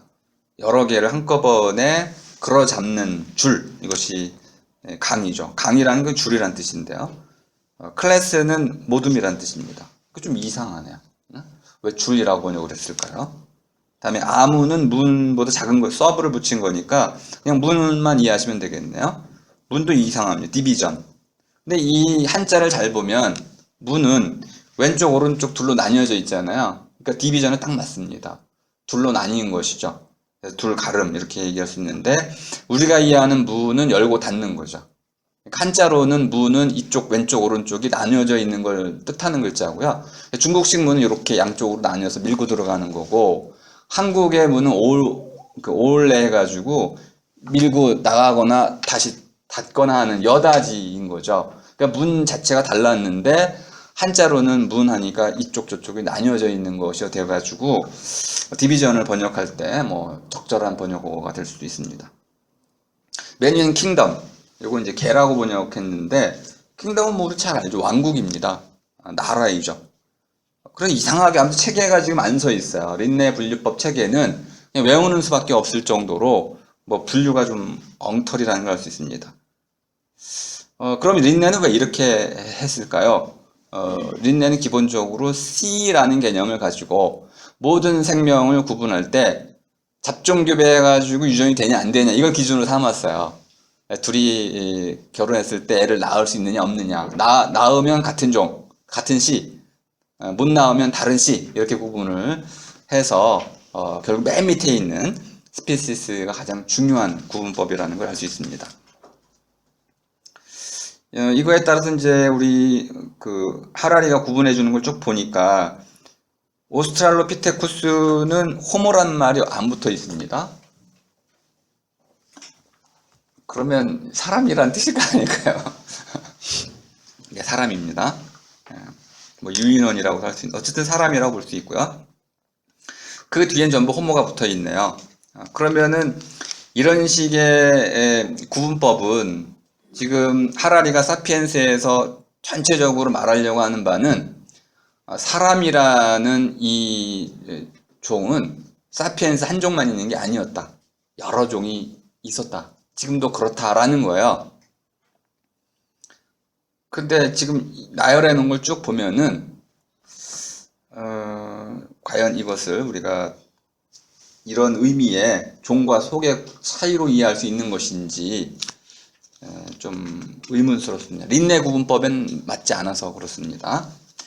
그래서 한 종이 다양한 형태로 뭐 개를 보시면 좀 알 수 있나요? 개는 이제 짝짓기라면 새끼를 낳죠. 근데 형태를 보면 큰 놈에서부터 조그만 놈까지 뭐 정말 이렇게 다양한 모양을 가진 것을 우리가 한 종이라고 말할 수 있을까요? 이게 헷갈릴 정도입니다.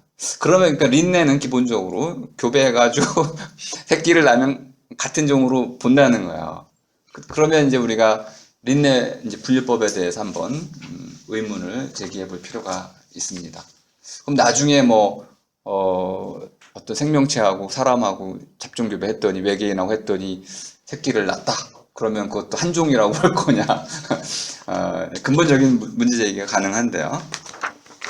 반면에 이제 동양의 분류법을 잠깐 보겠습니다. 7쪽에 이거는 사실 린네 구분법보다도 사실 좀 못한 구분법입니다. 아주 들쭉날쭉이고 제멋대로인데요. 이건 제가 연구를 해가지고 인위적으로 순서를 잡아놓은 겁니다. 편책권이라는 게 있고 밑에 장, 관, 항목, 절조 이렇게 나뉘어져 있는데요. 맨 밑에 보면 조라는 걸 보니까 나뭇가지네요. 나뭇가지를 이제 비유를 했으니까 씨앗 비유보다 생명체 비유 가운데 동물보다는 식물이 나무에 맞춰가지고 분류를 했다는 걸 알 수 있습니다. 근데 좀 올라가 보면은 뭐 관이란 이상한 게 하나 나와요. 이 관이라는 거는 관장 할 때 뭐 탁 찍어주는 거 있잖아요. 도장. 이 관이라고 하는 것인데 이런 게 왜 들어가는지 분류에 좀 뭔가 석연치 않고요. 대신 이제 맨 위에 있는 편만 하나 알아두시면 되겠습니다. 편이라는 것은 어쨌든 관련된 모든 것을 하나로 묶어가지고 엮은 것, 그 편입니다. 그러면 굉장히 자유롭게 우리가 분류할 수 있다는 걸 알 수 있습니다. 이것저것 한데 그냥 아울러서 하나의 끈으로 실로 묶을 수만 있으면 하나의 체계를 만들 수가 있겠네요. 유연한 사고방식입니다. 그리고 굉장히 인위적인, 인공적인 사고방식, 분류 체계를 활용하기 때문에 아마 앞으로는 린네 분류법에다가 이런 좀 더 인공적이고 동양적인 분류 체계를 좀 합칠 수 있다면은 좀 더 완벽한 분류 체계를 만들 수 있지 않을까. 우리 도막 1부의 핵심은 결국 호모 사피엔스라는 말을 설명하는 데 있는데요. 제가 이렇게 너무 제 재미만 추구를 한 것 같네요. 사피엔스는 번역자 조현옥 선생님이 이 슬기로운 사람 이렇게 번역을 했어요. 이거는 오역에 가깝습니다. 사피엔스는 슬기하고 관계가 없습니다. 이거는 생각한다는 뜻입니다. 아니 뭐 생각이나 슬기나 비슷한 네, 그렇게 얘기하실 수 있는데 전혀 다른 겁니다. 그리고 하라리도 그 부분을 강조하고 있는 거죠. 뭐 생각의 비용 부분 좀 읽어보시고 그다음에 뒷담화 이론, 가상의 실제 부분을 쭉 읽어보시면은 하라리가 말하려고 하는 생각의 본질이 드러납니다. 먼저 제가 생각하는 생각을 설명드리고 하라리를 좀 설명하겠습니다. 생각한다는 것은 원래 우리말로는 이제 사랑하다로 쓰였습니다. 사랑은 그리워하다 이런 뜻이었습니다. 그리워하다. 어버이를 사랑하다. 그러면 어버이를 그리워하다 이런 뜻이죠. 갑자기 생각이라는 말이 혜성처럼 뚝 나타났어요. 유래를 알 수가 없습니다. 불교에서 왔다는 분도 있고 뭐 한자에서 왔다는 뭐 등등 여러 가지 썰이 있지만은 어원하지 밝혀져 있지 않습니다. 그럼 생각은 생각이라고 그냥 하겠습니다. 그럼 생각의 낱말 뜻을 모르니까 참 답답하긴 한데 생각은 아주 단순하게 정의할 수 있습니다. 아주 간단하게 정의할 수 있어요. 생각한다는 것은 어떤 주어진 물음에 대해서 스스로 올바른 대답을 찾아 나가는 겁니다. 그러니까 생각한다는 것은 찾는 거야. 찾는다는 것의 가장 중요한 특징은 길을 가는 가운데 있다는 겁니다. 그 생각은 길을 가는 가운데 있는데 어떤 물음에 대해서 그 물음을 묻는 이유는 모르기 때문에 묻는 거죠. 하라리의 통찰이 거기 있습니다. 어떤 걸 몰라요. 근데 이 모름을 내가 그냥 넘어갈 수가 없는 거야. 그녀의 마음을 내가 모르면 넘어갈 수 있으면 괜찮은데 안 묻죠. 근데 그 마음을 궁금해가지고 막 잠을 못 잤어요. 그럼 그 다음날 전화를 해야겠죠. 만나자고. 알아야 되니까. 이게 이제 모름에 물리는 건데 그 모른다는 사실 때문에 내가 그걸 던지지 못하고 계속 그 모름을 알고자 하고 싶을 때 알에 대한 욕망이 일어날 때 물음이 생겨나죠. 뭐 이렇게도 얘기할 수 있습니다. 내가 그녀 마음을 내가 왜 궁금해하지? 이것도 물음이죠. 그 이 물음이 물어지고 그 물음에 대해서 우리 다양한 방식으로 대답을 할 수 있습니다. 수학적으로, 화학적으로, 뭐 형이상학적으로, 뭐 시적으로 수많은 대답이 가능해요. 그렇기 때문에 이 대답들 사이에 일관성, 통일성, 체계성이 필요합니다. 사람마다 대답을 달리할 수 있어서. 그럼 중요한 건 생각한다는 건 이렇게 다양할 수밖에 없다는 거죠. 물음은 동일해도 삶이라는 게 뭐 별거 있나요? 먹고 즐거우면 잠자고 뭐 놀고 그런 건데 갑자기 물음이 생겼어요. 그러면 그 물음이 되게 비슷하잖아요. 결혼을 해야 되나 말아야 되나. 그런 물음들은 뭐 모든 사람이 공통적으로 갖는 것인데 그럼에도 불구하고 물음은 똑같아도 그거에 대한 대답은 사람마다 다 다를 수밖에 없는 거죠. 그리고 나름대로 지금 내가 오늘 찾았어요. 맞아. 결혼할 필요 없어. 내일. 아니야. 결혼해야 돼. 다음날. 꼭 해야 될까? 뭐 등등. 끊임없는 물음에 대한 대답들을 늘어놓고도 만족을 못하죠. 완벽한 대답이라는 게 없어서 그런데요. 내가 삶을 살아가는 동안 하나의 물음에 대해서조차도 나 스스로 만족할 수 있는 대답은 찾을 수가 없는데 올바른 대답은 찾을 수가 있어요. 올바른 대답. 올바른 대답은 바뀌지 않는 대답입니다. 봄, 여름, 가을, 겨울이 왜 생겨날까요? 그럼 데메테르 신화 가지고 설명할 수 있습니다. 페르세포네가 납치를 당해가지고 그 엄마가 하데스의 신이 납치를 해갔잖아요. 그래서 그 엄마가 딸을 찾으려고 지하로 지옥으로 뛰어든 거죠. 그래서 결국 겨울이 오고 뭐 그런 봄, 여름, 겨울, 가을, 겨울이 순환하는 걸 신화적으로 설명하잖아요. 그럼 그리스의 봄이 왔을 때는 왜 호주의 가을이 오나요? 도대체 이 신화 엉터리 신화잖아요.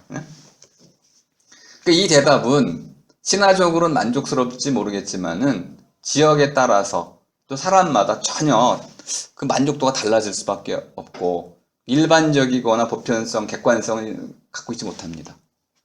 그럼 자전축 기울기 23.5도를 가지고 설명하면 뭐 거의 완벽치는 않지만 좀 오차는 있어요. 그죠? 하지만 어느 지역, 지구의 어느 지역이든 다 편차를 설명할 수 있고 모든 사람이 만족할 만한 그럼 계절의 순환을 설명할 수가 있는 것이죠. 다시 말하면 보편성과 필연성을 갖추고 있습니다. 이건 올바른 대답이죠. 하지만 왠지 재미는 없어요. 그래서 뭐 어쩌다는 거야? 신이 끌어들어오지 않으면 우리는 만족할 수가 없습니다. 신비스러운 걸 원하는 거죠. 뭔가 더 있기를 바라요. 더 없으면 여전히 달나라에 뭐 좀 개수나무 있기를 바라고 거기에 토끼가 있기를 바라는 마음을 버리진 않아요. 알면서도.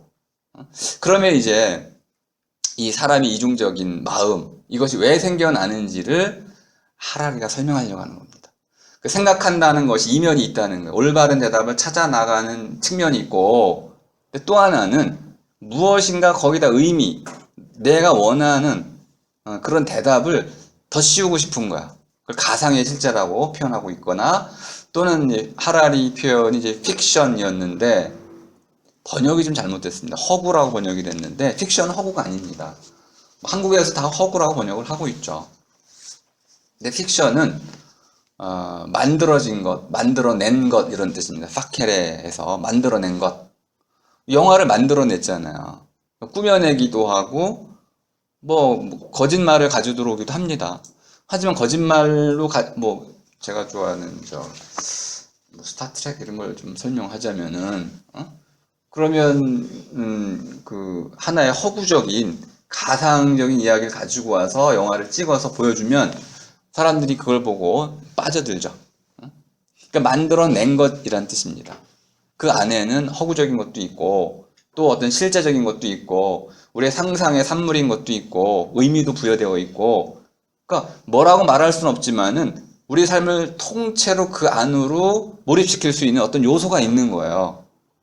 하라리가 그걸 강조하고 있는 겁니다. 민주주의, 정말 민주주의가 실현되고 있나요? 데모스라고 하는 국민, 뭐 미국 같은 경우는 뭐 대의민주주의라고 해야 되나요? 대의원 민주주의라고 해야 되나요? 뽑고 뽑아가지고 대통령을 만드는, 선출하는데 내 표하고 관계도 없이 나를 대표하는 사람이 지 마음대로 찍을 수 있잖아요. 대통령을 뽑을 때. 그럼 데모크라시 아니란 말이에요, 그거는.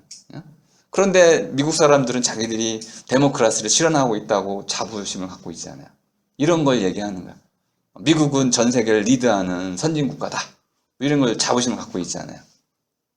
대한민국은 유구한 5,000년의 역사를 갖고 있다. 5,000년의 역사, 뭐 누가 그렇게 증명할 수 있을까요? 여기 만들어진 이제 어떤 그 상상의 공동체라고도 우리가 설명을 하고 있는 건데요. 상상이란 말도 적절치 않습니다. 우리가 나름대로 의미 부여해서 그것을 체계로 만들어냈습니다. 아까 얘기한 이런 그 찰흙판에다가 무엇인가를 써놨잖아요. 사자를 써놨잖아요. 사자가 없어요. 하지만 우리는 사자를 보고 놀랍게도 그걸 사자라고 이해를 한단 말이야. 그리고 그것을 정말 사자처럼 가지고 다녀요. 그럼 이런 사건들이 어떻게 일어나는 걸까? 하라리 설명은 바로 인간의 본성 가운데 하나가 이 픽션, 이런 만들어낼 줄 아는 능력을 갖고 있다. 이것이 바로 생각의 본질이라고 얘기를 하는 겁니다.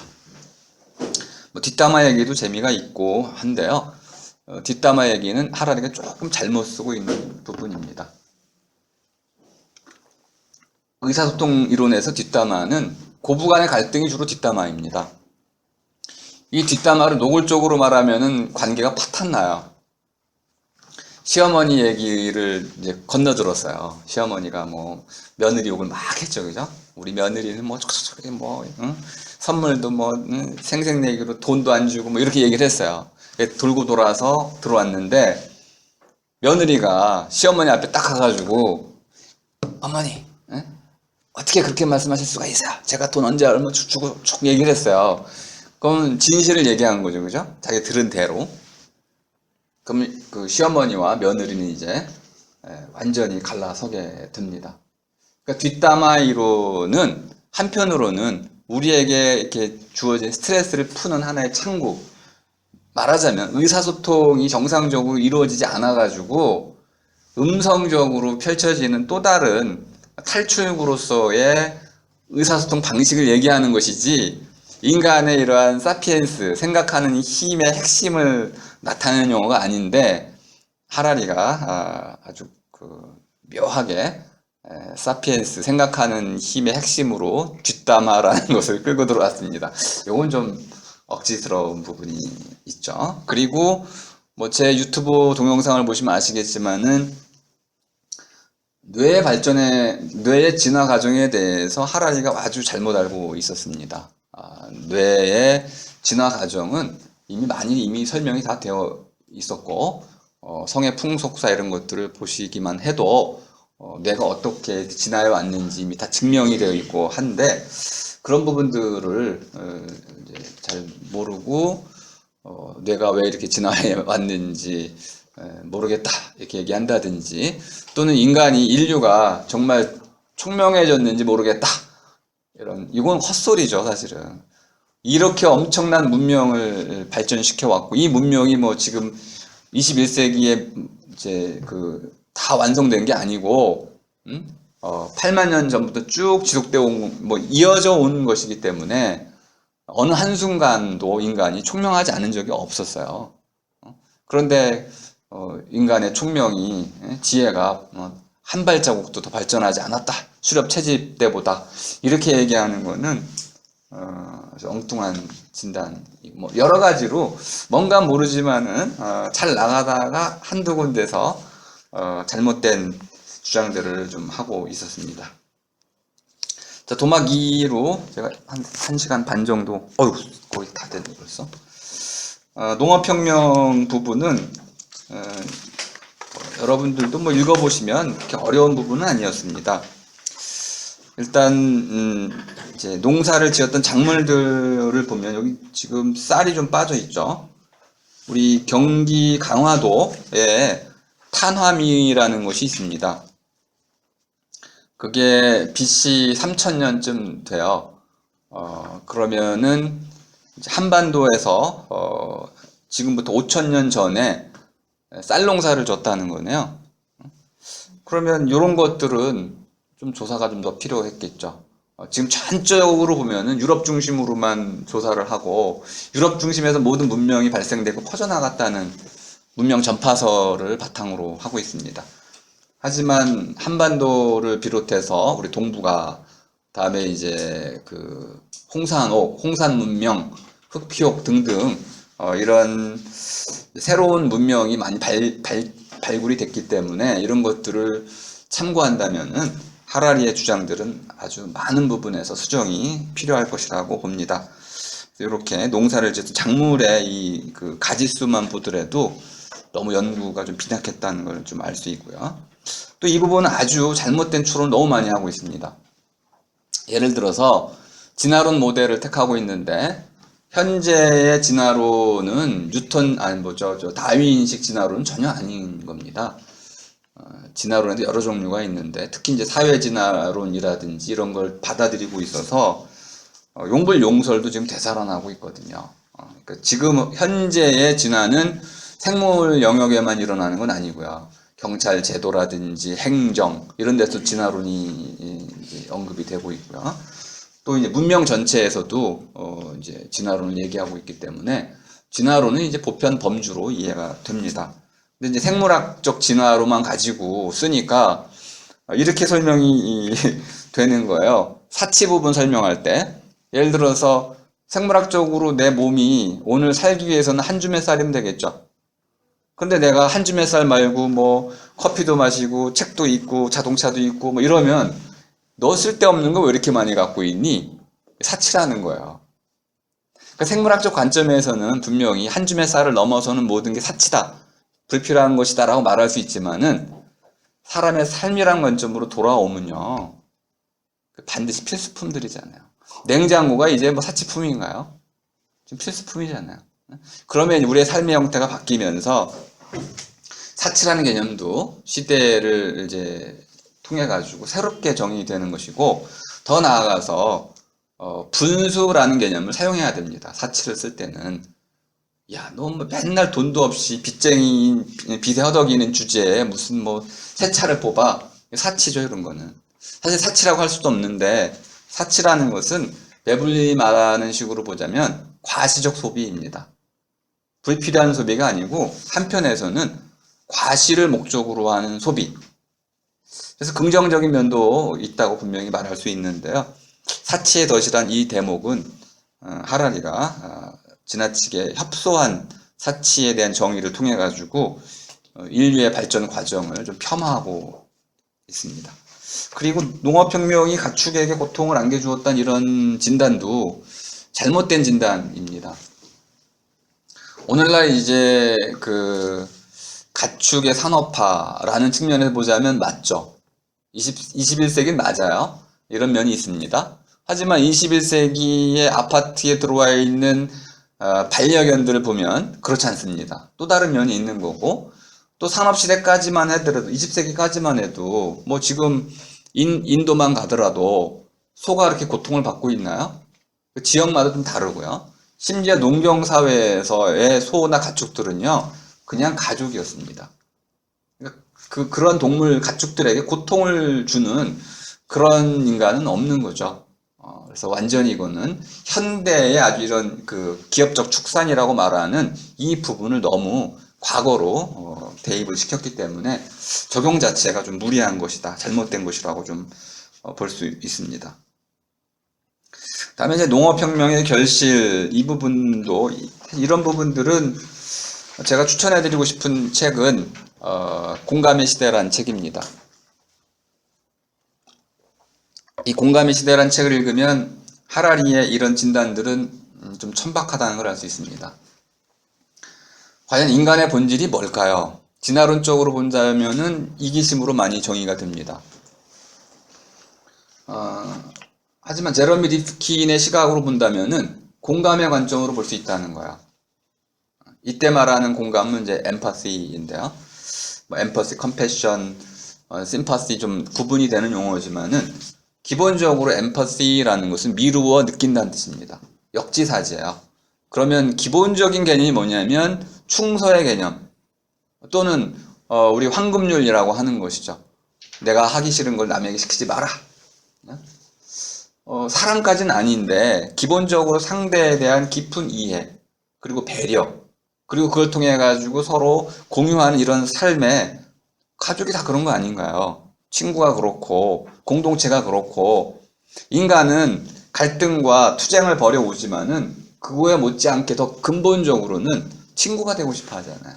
이런 공감의 능력이 더 근본적인 것이다 라는 시각에서 이런 도시화의 과정, 농업혁명의 과정 이걸 다 설명하고 있는 책이 반대되는 책이 있어서 그걸 읽어보신다면은 이 하라리의 설명 방식이 좀 뭔가 균형을 좀 중심을 좀 잘못 잡은 게 아닌가 이런 생각이 좀 들고요. 뭐 강조드릴 수 있는 부분은 그 7쪽의 마지막 상상의 질서가 작동하는 원리들 세 가지를 쭉 써놨는데요. 뭐 간단히 설명할 수 있습니다. 하라리가 말하려고 하는 이 상상의 질서라는 것은 픽션입니다. 이 픽션 만들어낸 것 뭘까요? 글자, 문명, 제도, 한무라비 법전, 법, 정치 질서, 정치 제도, 그다음에 민주주의, 자본주의 등등 인간이 만들어낸 모든 문화와 문명을 픽션이라고 보는 거야. 그러니까 이걸 허구라고 번역하면 완전히 오역이 되는 겁니다. 만들어낸 거죠. 또는 창조라고 해도 좋습니다. 창조해낸 거예요. 그럼 이 창조와 이런 제작의 근본 원동력은 사피엔스, 생각하는 힘에 있다는 게 이 책의 핵심인 거예요. 그런데 이걸 허구라고 번역하는 함으로써 저는 이태순이 감수까지 봤다는데 왜 이걸 못 잡았는지 모르겠는데 이 중요한 책에서 그 한마디 낱말이 잘못 번역돼 가지고 이 전체 책의 의도가 그르쳤어요. 이거 허구가 아닙니다. 이건 인간이 만들어낸 것이고 창조해낸 질서이죠. 인간만이 창조해낼 수 있는 거죠. 상상이라고까지 번역하는 건 좋은데 허구라고 번역하는 건 완전히 잘못된 번역입니다. 이런 것들은 우리가 삶을 살아가는 물질적 토대와 무관하지 않다는 거야. 하라리의 진단이 그런 거죠. 그러니까 단순히 뭐 인간이 만들어내고 싶어서 만들어낸 건 아니라는 원자폭탄. 뭐 만들어내고 싶어서 만들어냈나요? 맨하튼 프로젝트라는 거는 정말 절대절명의 순간에 만들어진 거죠. 미소의 갈등이라든지 전쟁이라는 상황 속에서 그러면 이러한 물질적 토대 위에서 만들어진다. 그럼 이 관계를 잘 알아야 된다는 것이고요. 뭐 재미난 표현은 집에 저마다 방이 있다 없다. 로마 시대의 방은 뭐 우리 몽골도 마찬가지지만은 칸칸이 나뉘어져 있지 않아요. 그러니까 개인의 방이라는 게 없네. 아버지 방, 엄마 방 이런 게 없고 그냥 다 같이 자는 거죠. 이런 시대가 뭐 사실은 17세기까지 쭉 있어 온 거죠. 얼마 안 됐던 거죠. 개인주의라는 말은 그러니까 집안에 들어섰을 때 현관문이 있고 현관문을 들어서면 방문이 있고 방문에 아이러니하게도 창문이 없어요. 안으로 난 창문이 없어. 바깥으로 난 창문만 있고. 그러니까 안으로 들어가는 순간 우리는 다 격리되는 거죠. 각자에게 문을 통해 가지고. 그러니까 문은 문이 아니고 또 다른 벽이 돼버리는 구조. 개인주의다 이 말이죠. 이렇게 하나의 물질적 토대와 연결해서 개인주의가 싹 튀게 되는 것이다. 그러면 개인주의를 줄이려면 어떻게 하면 될까요? 네, 문 옆에다 조그만 창문을 내면 되는 거죠. 그러니까 내부 공간 안에 서로서로 우리가 소통하고 있다는 의미의 상징적 구조물을 만들어 놓으면 이제 개인주의는 완화가 된다는 걸 알 수 있네요. 그럼 이웃 간에도 그렇게 할 수 있는 것이고 마을과 마을 사이에도 옆집 아파트 단지에 뭐 이런 무슨 전세인가요? 무슨 그런 아파트가 들어오니까 큰 벽을 세우는 이런 문화 대신에 벽을 허물고 서로가 공유하는 이런 이제 실제로 옛날에는 그 마을에 집들이 붙어 있었잖아요. 담으로 해서. 그렇죠. 그 다음에 문을 냈었어요. 네. 그래서 돌아가지 않고 그냥 그 뒷문으로서 돌아가려 애들도 뛰어놀고. 저는 언제나 담치기죠. 담이 이렇게 나지막해 가지고 초등학생도 넘어갈 수 있어요. 넘어간다고 아무도 뭐라고 안 하니까. 심지어는 그냥 옆집 가서 자고 오기도 하고. 아무 문제가. 그러면 그 개인주의인가요? 그런 건 이제 집단주의라고 말하기는 조금 어렵고요. 참 어려워요, 그게. 집단주의라는 건 집단적 성향을 가져야 되는데 개방적 공간이 되는 거죠. 우리가 잃어버린 세계가 어떤 것인지를 좀 잘 보여줄 수 있는 거고요. 다음에 뭐 욕망의 형태를 결정한다. 이건 뭐 재미난 표현이죠. 파리는 도시가 아니라 경험이다. 파리가 도시라고 생각하시는 분은 지리학 개념을 좀 더 공부를 해보실 필요가 있습니다. 파리는 문화죠, 문화. 빛의 도시이기도 하고, 빛이고요, 문화이고요, 자유이고요. 이건 우리가 파리라는 그런 공간 속에서 경험할 수 있는 게 아니고 스스로 파리에 대한 이마주 이런 것들을 창조해서 그 안에 우리가 몰입해 들어갈 때 진정한 파리를 만날 수 있다는 거죠. 뉴욕도 그러니까 도시라기보다는 경험이라고 말할 수 있는 겁니다. 이런 표현들은 사실 이제 이미 철학자들이 많이 해놓은 표현들인데 그 하라리도 재미있게 표현을 해주고 있습니다. 하라리 강조한 건 세 번째인데 상상의 질서는 상호주관적이다. 아마 그 철학자가 이걸 읽었더라면 굉장히 좀 조마조마했을 겁니다. 상호주관성은 이제 에드문드 후설이라는 사람의 대표적인 개념인데 물론 이제 칸트도 이 말을 쓰는데 이제 그래도 후설이 이걸 정교하게 갈고 닦았습니다. 상호주관성은 증명하기가 참 어려워요. 나도 주관이고 너도 주관이다. 근데 주관이란 말 자체가 또 설명이 많이 필요한 용어지만 하라리 같은 예를 한번 보겠습니다. 내 상상력 속에만 존재하는 게 아니다. 그러면 집단적 상상력이란 뜻이네요. 우리 모두가 꿈꾸면 현실이 된다고 정치인들이 말합니다. 혼자 꾸는 꿈은 개꿈이지만 우리 모두가 함께 꾸는 꿈은 현실이 된다는 거잖아요. 그 얘기를 하고 있는 거야. 그러니까 우리가 민주주의라고 믿을 때 우리 모두가 민주주의를 같은 민주주의를 믿고 그걸 꿈꾸면 그런 민주주의가 실현이 된다는 거죠. 이런 것이 바로 하라리의 그 어떤 세계관이 갖고 있는 위험성이라고 봅니다. 상호주관성은 이럴 때 쓰는 게 아니에요. 이건 집단적 의식이라고 할 수 있는 것인데 상호주관성은요 상대에 대한 철저한 존중을 말하는 겁니다. 다름에 대한 강조인 것이죠. 저하고 생각이 다르시군요. 하지만 다르다고 해가지고 그걸 뭐 인간 취급 안 한다든지 그런 게 아니고 저도 사람이고 당신도 사람이고 서로의 차이와 다양성을 끝까지 존중하면서 인격에 대한 신뢰를 이루어가는 것, 이게 상호주관성이거든요. 그래서 이 부분은 하라리가 좀 철학자들의 분석에 좀 더 귀를 기울였더라면 이렇게 쓰진 않았을 것 같습니다. 그래서 용어 선택에 좀 문제가 있었던 것 같고요. 내용은 이해가 됩니다.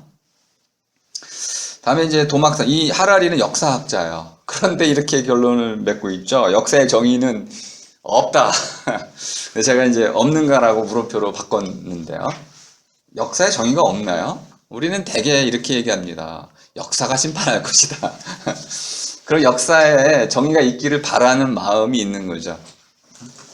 역사의 심판이라는 것이 없다면 허망하잖아요. 그리고 개인적인 삶이라는 것은 분화방 같아요. 그냥 한동안 타올랐다가 뭐 그냥 사라져 버리죠. 근데 그것이 바로 역사의 물줄기가 됐을 때 삶의 의미가 있는 거죠. 역사의 물줄기라는 게 뭐 거창한 게 아니고요. 애 낳아가지고 그놈이 또 뭐 잘 살고 이런 거죠. 내 학생 가르쳐가지고 그놈이 또 사람답게 살고 이런 거대한 역사적 물줄기라는 게 있어요. 말로 주고 생각으로 주고 또 뭐 몸짓으로 주고 이어나가잖아요. 근데 이어나갈 때 왜 우리가 이렇게 이어나가냐면 그 주시는 분들이 그 안에 뭘 안겨주냐면 정의관이라는 걸 안겨줘요. 무엇이 옳은지 그른지를 뭐 수많은 방식으로 전달해 줍니다. 역사는 무슨 실체가 아니야. 역사는 삶의 한 방식이기 때문에 사람이 정의롭다면 사람의 본질 안에 정의에 대한 이런 정의감, 정의를 추구하는 마음이 있다면은 역사의 어떤 부분엔 반드시 그런 정의감이 함께 이렇게 유전이 됩니다. 그리고 그것이 이제 쌓이고 쌓여가지고 어느 순간이 되면은 좀 더 많이 발현이 되고 또 어떤 때는 숨겨지기도 하고 그런 것 뿐이죠. 뭐 힌두교의 카스트 제도라든지 미국의 노예 제도 이런 것들을 많이 얘기했지만은 이건 권력의 문제로 볼 수 있습니다. 이런 것들은 정의의 문제하고 좀 다른 것이죠. 권력과 정의는 다른 겁니다. 권력은 바로 정의를 이제 무화시킴으로써만 가능한 거죠. 또는 권력은 정의를 이렇게 위장합니다. 권력이 자기 자신을 부정의하다고 외치는 순간 그걸 무너지는 거죠. 권력은 어떻게든 끝까지 자기를 정의로 포장해야 됩니다. 왜 그럴까요? 바로 역사는 정의를 향해서 흘러가기 때문에 그런 것이죠. 이 정의를 진실이라고 말을 해도 큰 문제는 없습니다. 그래서 하라리의 이런 역사관 자체는 역사학자인데 역사에 대한 신념이 좀 제가 보기에는 없는 듯 보여요. 그리고 이거는 아마 유대인이 갖는 이런 허무주의가 아닐까. 전 유대적 허무주의라는 이름으로 하라리의 역사관을 규정을 하고 있는데요. 결국 이러한 그 결론은 이러한 역사관은 힘 있는 쪽에 결국 모든 권리를 부여하는 제국주의적 역사관을 낳게 됩니다.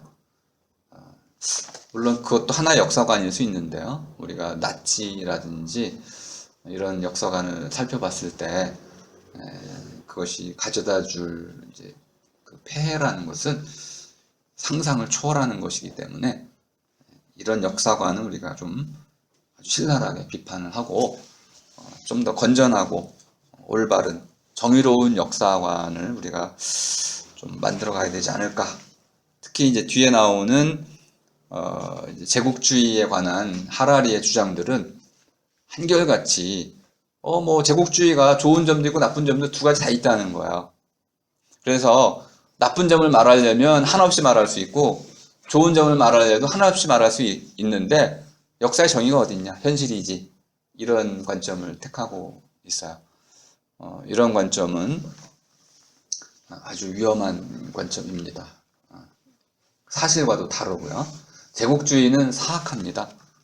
그 사악함에 여러 가지 이제 증거들을 댈 수 있지만 뭐 오늘 그걸 말씀드리긴 시간이 너무 촉박하고 그 부분을 좀 자세히 읽어보시고 나중에 한번 같이 토론을 해주셔도 좋을 것 같습니다. 제 강의는 이렇게 마치고 뭐 잠깐 쉬나요? 어떻게 계속 그냥 빨리 끝내고 끝내나요? 짧게 질문을 좀 드려도 네. 괜찮겠습니까? 제가 제 얘기는 이제 잠깐 쉬고 질문하는지 아니면 그럴까요? 빨리 하고 빨리 끝낼 건지 한 5분이나 10분 그래도 쉬는 게 좋은가요? 쉬고 그럼 질문을 드리겠습니다. 저는 빨리 끝내고 한 5분 10분인데요. 5분 쉬겠습니다. 네. 네. 5분만 쉬죠 그러면. 듣느라고 고생하셨습니다. 감사합니다.